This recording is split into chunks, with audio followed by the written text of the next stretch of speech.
جیسا کہ ہم نے آپ کے سامنے ذکر کیا تھا، عید سعید ہماری زندگی میں جس طریقے سے آئی اسی طریقے سے اللہ کے نبی صلی اللہ علیہ وآلہ وسلم کی زندگی میں عید کا دن کئی مرتبہ آیا۔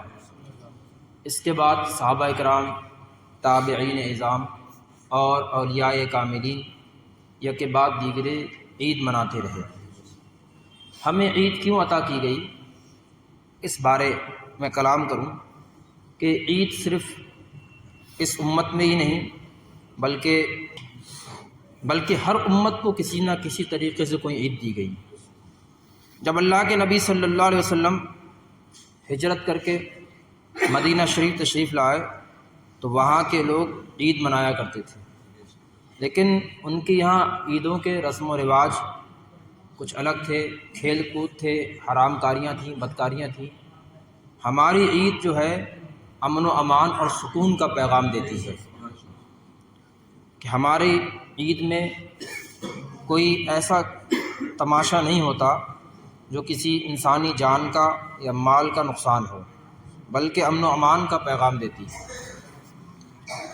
اللہ کے نبی صلی اللہ علیہ وآلہ وسلم نے اپنے عید میں سب سے پہلے غریبوں کو اور یتیموں کو شامل کیا۔ حضرت انس بن مالک رضی اللہ تعالی عنہ جو جلیل القدر صحابی ہیں، فرماتے ہیں ایک مرتبہ اللہ کے نبی صلی اللہ علیہ وسلم عید کا دن تھا اور اپنے کاشانہ اقدس سے نکلے اور عید کی نماز پڑھانے کے لیے، تو راستے میں بہت بچے ملے، لیکن ایک بچہ حضور نے دیکھا تو وہ ایک روڈ پر سائڈ کنارے رو رہا ہے۔ اللہ کے نبی صلی اللہ علیہ وسلم نے اس سے پوچھا کہ تو کیوں رو رہا ہے؟ تو اسے ابھی معلوم نہ تھا کہ یہ جان عالم ہے، یہ رحمت للعالمین ہے۔ یہ تو اللہ کے نبی کی عادت ہے کہ جسے روتا دیکھیں تو اس سے ضرور پوچھتے ہیں تو کیوں رو رہا ہے، تاکہ اس کے دل کو تسکین کر دیں۔ امام اہل سنت فرماتے ہیں جس کی تسکین سے روتے ہوئے ہنس پڑے، جس کی تسکین سے روتے ہوئے ہنس پڑے، اس تبسم کی عادت پہ لاکھوں سلام۔ تو حضور کسی کو رونا دیکھنا پسند نہ کیا کرتے تھے، اپنے حضور تو غیروں کو بھی روتا ہوا دیکھنا پسند نہیں کیا کرتے تھے۔ تو اس بچے سے اللہ کے نبی نے پوچھا تیرے رونے کا سبب کیا ہے؟ تو اس بچے نے عرض کیا اے شخص مجھ سے پوچھنے والے، میرے والد ماجد تھے لیکن وہ محمد رسول اللہ صلی اللہ علیہ وآلہ وسلم کے ساتھ ایک جنگ پر گئے اور شہید ہو گئے۔ میری جب ماں بیوہ ہوئی تو اس نے کچھ دنوں بعد دوسرا نکاح کر لیا، اور آج میں یتیم ہوں اور میرے سر پر کوئی ہاتھ رکھنے والا نہیں ہے۔ لوگوں کو ان کے باپ جو ہے عیدگاہ کی طرف لے جا رہے ہیں، تو مجھے خواہش پیدا ہوئی کہ میرے بھی باپ ہوتے تو مجھے عیدگاہ کی طرف لے جاتے۔ اللہ کے نبی نے جب یہ بات سنی تو اس بچے کو اپنے گود میں اٹھایا اور اپنے گھر تشریف لے گئے، اور اللہ کے نبی صلی اللہ علیہ وسلم نے فاطمہ کو حکم دیا اے فاطمہ، جس طریقے سے حسن حسین کو تیار کرتی ہو رضی اللہ عنہما، اسی طریقے سے اس بچے کو تیار کرو۔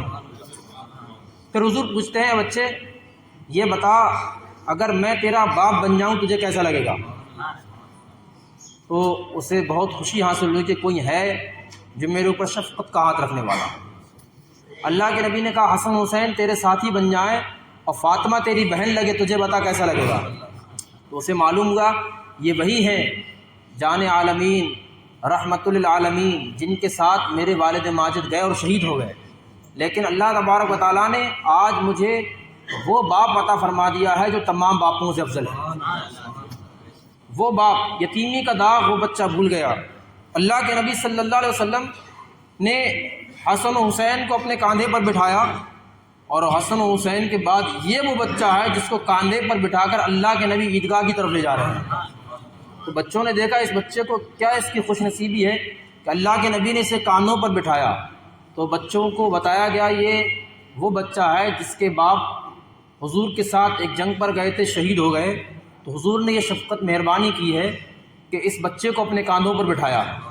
تو بچوں نے خیال کیا کاش ہمارے باپ بھی رسول اللہ کے ساتھ جنگ پر جاتے اور شہید ہو جاتے، تو ایسا شہید ہونا ہمارے لیے افضل و اعلیٰ ہوتا اور ہم رسول اللہ کے کاندھوں پر ہوتے۔ تو ایسی شفقتیں حضور پیش کیا کرتے تھے جن کے والد بھی اگر دنیا سے چلے گئے ہوں، ان کے ساتھ ایسے حضور پیش آیا کرتے تھے۔ یہ تھی اللہ کے نبی صلی اللہ علیہ وسلم کی عید، کہ اللہ کے نبی ایسی عید منایا کرتے تھے۔ آئیے اللہ کے نبی صلی اللہ علیہ وسلم کے بعد صحابہ اکرام کی عید دیکھتے ہیں۔ صحابہ اکرام میں جلیل القدر صحابی حضرت عمر فاروق اعظم رضی اللہ تعالی عنہ، ان کی شان کیا ہے؟ وہ یہ ہے کہ عید کا دن تھا تو سیدنا فاروق اعظم رضی اللہ تعالیٰ عنہ، وہ جس کی آواز پر قیصر و کسریٰ تھراتے تھے، لیکن آج وہ اپنے گھر کا دروازہ بند کر کے رو رہے ہیں۔ لوگوں کو خبر ملی کہ فاروق اعظم رضی اللہ تعالیٰ عنہ رو رہے ہیں، تو لوگ گئے اور عرض کی خلیفۃ المسلمین، آج تو عید کا دن ہے، مسرت کا، شادمانی کا، خوشی کا دن ہے، آپ رو کیوں رہے ہیں؟ آنسو بہانے کا سبب کیا ہے؟ تو آپ رضی اللہ تعالیٰ عنہ ارشاد فرماتے ہیں، خوشی کا دن تو ان کے لیے ہے جنہیں معلوم چل جائے کہ ان کا نماز اور روزہ قبول ہو گیا ہے، اور مجھے ابھی تک معلوم نہیں کہ میرا نماز روزہ قبول ہوا ہے یا نہیں ہوا۔ وہ ہستی اس بارے کلام کر رہی ہے جس کے بارے میں اللہ کے نبی نے ارشاد فرمایا، اے عمر تم جنتی ہو۔ جس کو جنت کی بشارت اللہ کے نبی نے دنیا میں دی ہو، اس پر خوف کا غلبہ عید کے دن ایسا ہے، حال یہ ہے کہ رو رہے ہیں، اس وجہ سے معلوم نہیں میری نماز قبول ہوئی ہے یا نہیں ہوئی۔ اور جب آپ عیدگاہ کی جانب جا رہے تھے تو آپ کے کپڑوں میں پیون تھا اور آپ کے جوتے بھی سلامت نہ تھے، تو آپ کی بیوی نے کہا آج آپ نے جوتے نئے خرید لیے ہوتے، آپ مسلمانوں کے خلیفہ بھی ہیں اور امام بھی ہیں۔ تو آپ فرماتے ہیں مجھے لوگوں کے یہاں مقبول نہیں ہونا ہے، مجھے اللہ اس کے رسول کی بارگاہ میں مقبول ہونا ہے۔ میں اس بات کا خوف نہیں رکھتا کہ لوگ میرے بارے کیا خیال رکھتے ہیں، میں تو یہ دیکھتا ہوں میرے نبی میرے بارے کیا خیال رکھتے ہیں۔ میں ان کی بارگاہ میں کہاں تک پہنچا۔ ان کی عید اس طریقے سے ہوا کرتی تھی، یہ تھی فاروق اعظم رضی اللہ تعالیٰ عنہ کی عید۔ آئیے ایک عید اور سماعت کریں جو حضرت مولائے کائنات حضرت علی کرم اللہ تعالیٰ وجہ الکریم کی عید ہے۔ عید کا دن تھا، آپ جو کی سوکھی روٹی تناول فرما رہے تھے۔ ایک شخص آیا اور اس نے کہا علی شیر خدا، سوال کیا آج تو عید کا دن ہے، آپ جو کی سوکھی روٹی کھا رہے ہیں، آپ ابو الحسن اور حسین ہیں۔ علی شیر خدا رضی اللہ تعالیٰ عنہ نے جواب دیا، آج عید کا دن اس بندے کے لیے ہے جس کا روزہ اللہ تعالیٰ کی بارگاہ میں مقبول ہو گیا ہے۔ یہ بھی وہ صحابی ہیں جن کے بارے میں اللہ کے نبی نے فرمایا علی تم بھی جنتی ہو۔ اور بدر والے صحابی، بدر والا جنگ بدر میں جو شریک ہوا، اللہ کے نبی نے ارشاد فرمایا بدر میں شریک ہونے کے بعد میرا وہ صحابی جو کرے تب بھی وہ جنتی ہے۔ ایک کسی صحابی کی اس کی شکایت کی کسی صحابی نے دوسرے نے کہ یا رسول اللہ وہ ایسا ایسا کام کرتے ہیں، تو اللہ کے نبی نے اس موقع پر ارشاد فرمایا وہ ایسا نہیں کر سکتے کیونکہ وہ جنگ بدر میں شریک ہوئے ہیں، اور جو صحابی جنگ بدر میں شریک ہوا وہ قطعی جنتی ہے۔ ویسے تو ہر صحابی جنتی ہے، لیکن اللہ کے نبی نے کچھ ایسے صحابہ گزرے جنہیں دنیا میں ہی جنت کی بشارت عطا فرما دی، اور بے شمار مومنین کو بھی جنت کی بشارت عطا فرمائی بہت سے موقعوں پر۔ تو یہ تھی علی شیر خدا رضی اللہ تعالی عنہ کی عید۔ آئیے ایک صحابی اور ہے جو انس بن مالک ہیں، جو اللہ کے نبی صلی اللہ علیہ وسلم کی زندگی میں بچپن کی زندگی گزارا کرتے تھے۔ ان سے پوچھا گیا عید کیا ہوتی ہے، مومن کی عید کیا ہوتی ہے، مومنین کی عید؟ تو انس بن مالک رضی اللہ تعالی عنہ ارشاد فرماتے ہیں جس دن مومن کوئی گناہ نہ کرے وہ دن مومن کے لیے عید کا دن ہوتا ہے۔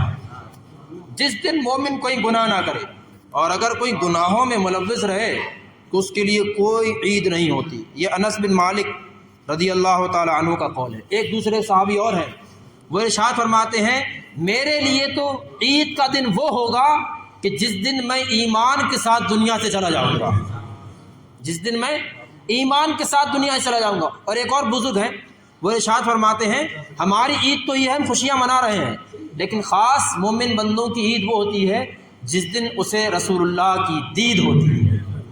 اسی لیے عطار کہتے ہیں تیری جب کہ دید ہوگی تبھی میری عید ہوگی، تیری جب کہ دید ہوگی تبھی میری عید ہوگی، میرے خواب میں تم آنا مدنی مدینے والے، میرے خواب میں تم آنا مدنی مدینے والے۔ تو ہر مذہب میں، قوم میں عید منانے کا، خوشیاں منانے کا طریقہ کار ہوتا۔ ہم تو ایک عام مسلمان ہیں، وہ تو بزرگ تھے ہمارے، عرفہ و اعلیٰ تھے، کردار میں اعلیٰ تھے، اخلاق میں اعلیٰ تھے، انہوں نے اپنی عید کو اس طریقے سے منایا، لیکن ہمیں اور آپ کو تو حکم ہے کہ خوشیوں کے ساتھ ہی عید کو منائیں۔ لیکن اللہ کے نبی صلی اللہ علیہ وسلم نے ارشاد فرمایا تم اپنی عید کو تکبیروں سے سجاؤ، اپنی عید کو تکبیروں سے سجاؤ، یعنی عید کے دن کثرت سے اللہ اکبر کہو، لا الہ الا اللہ واللہ اکبر کہو، اللہ اکبر وللہ الحمد کہو، یعنی تکبیر سے اپنی عید کو سجاؤ۔ اللہ کے نبی نے ارشاد فرمایا تم اپنی عیدوں میں یتیموں کو، غریبوں کو، مسکینوں کو شامل کرو۔ یہ عید اگر تم ایسے مناؤ گے تو اللہ تبارک و تعالیٰ عید کے سبب سے تمہیں سال بھر خوشیاں عطا فرمائیں گے۔ تو اللہ کے نبی کی عید بھی اسی طریقے سے عید ہوا کرتی تھی۔ ایک اور تسبیح بتائی گئی پڑھنے کے لیے، اللہ کے نبی صلی اللہ علیہ وآلہ وسلم ارشاد فرماتے ہیں جو شخص عید کے دن سبحان اللہ و بحمدہ 300 مرتبہ پڑھے، سبحان اللہ و بحمدہ، اور جتنے مومن مومنات ہیں سب کی روح کو ثواب پہنچا دے، اپنا ثواب سب کو منتقل کر دے، تو اللہ تبارک و تعالیٰ سب کی قبروں میں جس کو اس نے خاص ثواب پہنچایا یا عام ثواب پہنچایا، اللہ ان کی قبروں میں 1000 نور پیدا فرماتا ہے، 1000 نور۔ اور جب وہ دنیا سے جائے گا تو کوئی اگر اس کے لیے ثواب کرنے والا نہ بھی ہو تو اللہ تبارک و تعالیٰ اس کی قبر پر روز 1000 نور نازل فرمائے گا۔ تو یہ عید کے دن کا ایک بہترین عمل بھی ہے، سبحان اللہ و بحمدہ۔ ہمیں ان عملوں سے روکنے کے لیے دھیان رکھو، میں نے بارہا دروس رمضان میں آپ کو یہ سبق دیا تھا کہ آپ اپنے رمضان کی اور اپنی عبادتوں کی حفاظت کریں۔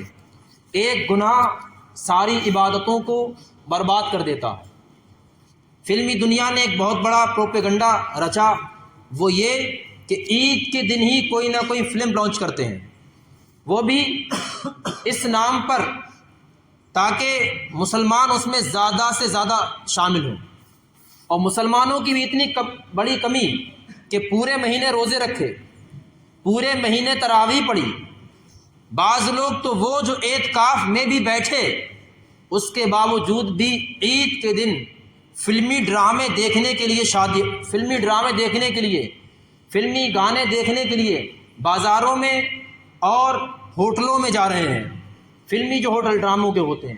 اس کے باوجود بھی کتنے تعجب کی بات ہے، یہاں تک کہ محمد عطا محدث رحمۃ اللہ تعالی علیہ، اتنے بڑے بزرگ گزرے جنہوں نے 40 سال تک کوئی گناہ نہ کیا، گناہ کا خیال بھی نہ آیا، فرضوں کو ادا کرتے رہے، اور بیمار رہے، کمزور تھے، بستر پر وقت گزارا کرتے تھے۔ اور جب آپ کو معلوم ہوتا میں صحت یاب شفا یاب ہوں تو یہ کام کرتے کہ اٹھتے، فرض نماز پڑھتے، پھر خوف ہو جاتا، پھر لیٹ جاتے۔ ایک بزرگ کو ان کی خبر پہنچائی گئی کہ محدث عطا ان کی شان یہ ہے کہ 40 سال گزر گئے، اللہ کا خوف اتنا ہے کہ فرض نماز کے لیے اٹھتے ہیں پھر لیٹ جاتے ہیں، کوئی گناہ نہیں کیا۔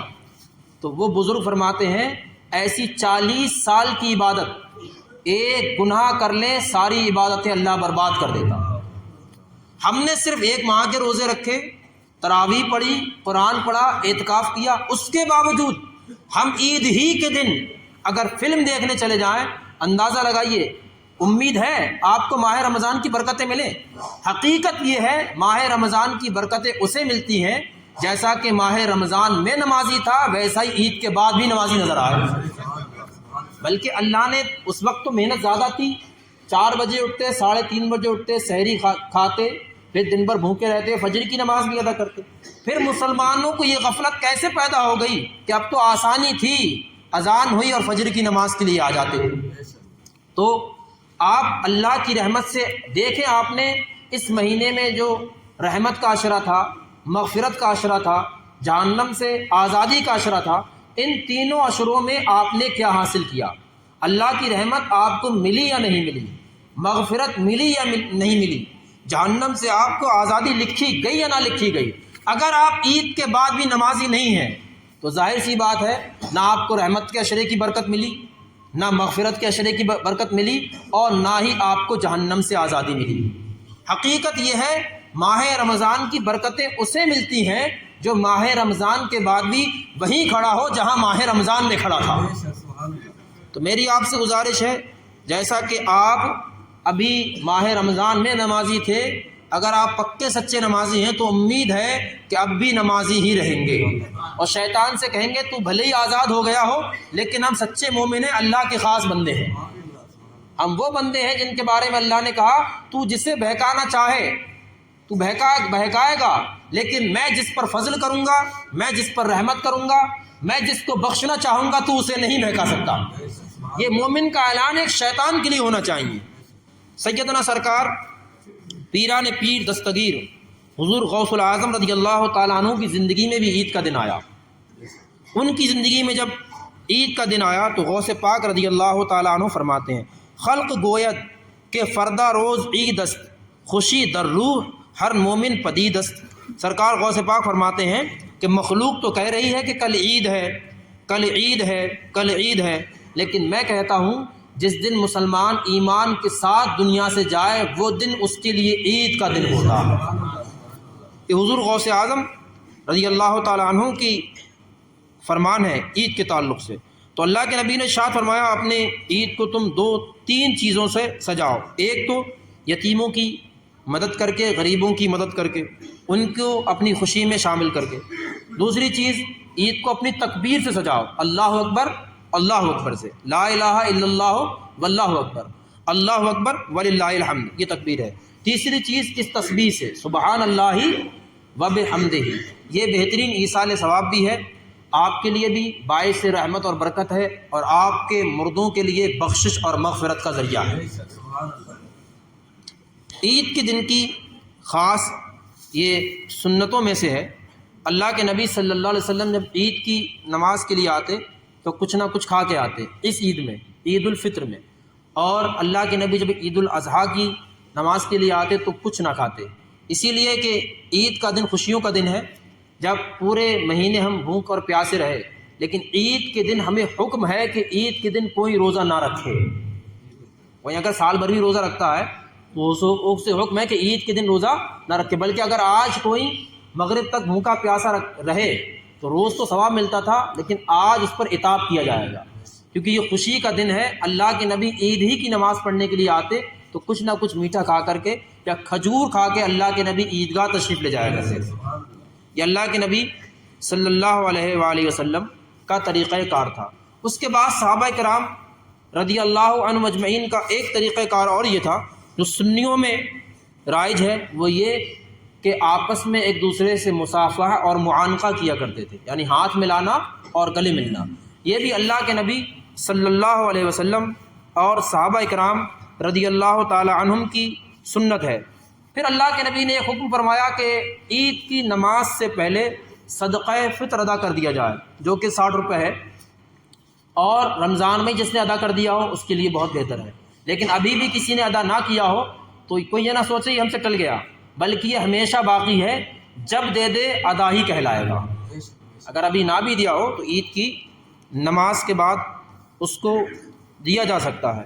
اللہ کے نبی صلی اللہ علیہ وآلہ وسلم نے عید کی ہمیں اور آپ کو طریقے منانے کے بتائے، جیسا کہ بنو نجار کی 2 بچیاں اللہ کے نبی صلی اللہ علیہ وسلم کی بارگاہ میں گھر میں آئیں، اللہ کے نبی آرام کر رہے تھے، عید کا دن تھا، اور وہ ڈف بجا رہی تھی۔ ڈف کی آواز سیدنا ابو بکر صدیق رضی اللہ تعالیٰ عنہ کو پہنچی۔